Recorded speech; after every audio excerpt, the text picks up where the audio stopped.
Hello friend, मैं अभिषेक शर्मा आपका technical classes में स्वागत कर रहा हूँ। यहाँ पे अपन बात कर रहे हैं आपके सामने सिंगल कॉलम मैनोमीटर की। तो सिंगल कॉलम मैनोमीटर में क्या होता है, एक कॉलम होता है, उसके साथ आपकी एक सिंगल पाइप लगी रहती है जिसके थ्रू अपन प्रेशर को मेजर करते हैं with the help of the pressure difference की वजह से।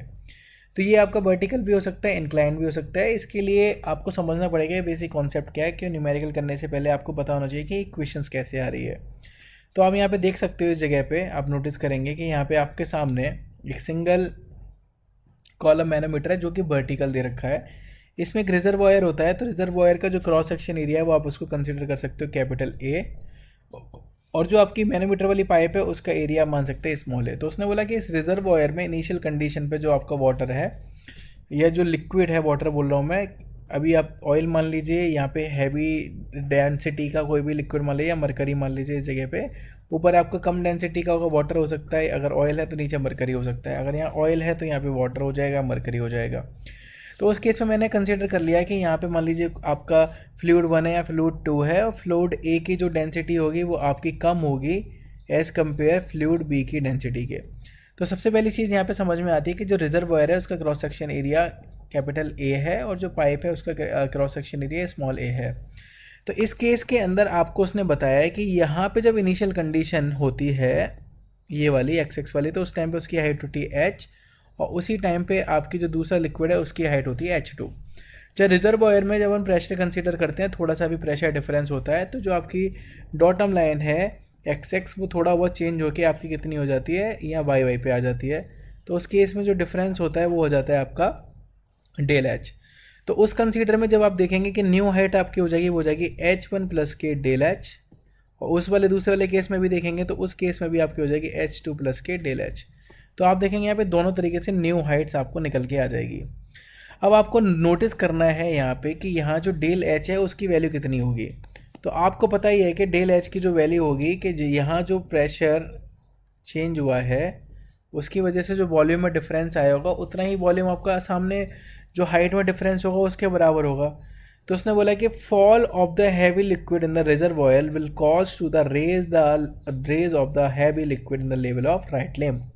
यानी कि जो वॉल्यूम है ए इंटू डेल एच, यानी कि एरिया इसका जो क्रॉस सेक्शन एरिया है वो मल्टीप्लाई इसका del H is equal to the small area of this pipe multiply H two, यानी कि जो इसकी हाइट है उसके बराबर होगा।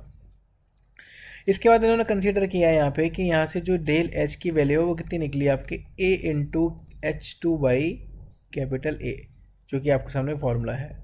इसके बाद मैंने जब वाई वाई डॉटम हाइट हुई तो उस केस में मैंने आपको बता दिया कि उस केस के अंदर आपको पता ही है कि यहाँ पे जो अपन कंसीडर कर रहे हैं हाइट वो चेंज हो जाएगी। तो मैं यहाँ से चलूँगा तो इसको पॉजिटिव कंसीडर करूँगा, ऊपर जाऊँगा तो नेगेटिव।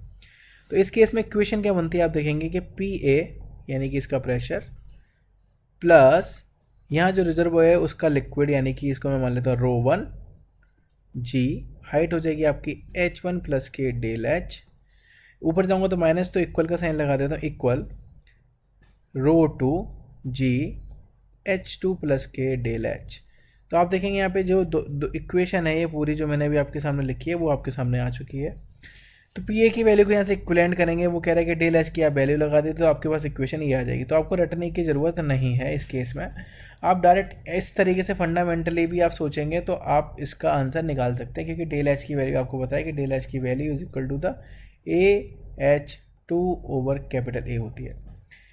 सेम केस के लिए अगर मैं बात करूँगा, इक्विवेलेंट की बात करेंगे यहाँ पे कि इक्विवेलेंट के केस में, यानी कि इंक्लाइंड की जब मैं बात करूँगा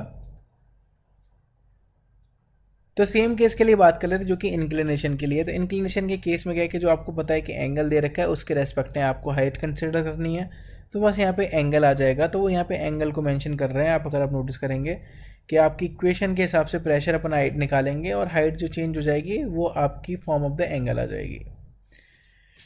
तो यही था, ये आपको बेसिक कॉन्सेप्ट अगर समझ में आया तो आप प्लीज़ लाइक करिएगा वीडियो। अगर आपको नहीं समझ में आता है तो प्लीज़ प्लीज़ प्लीज़ आप दोबारा से वीडियो देख सकते हैं, आपको समझ में आ जाएगा। Thank you for watching guys, thank you so much.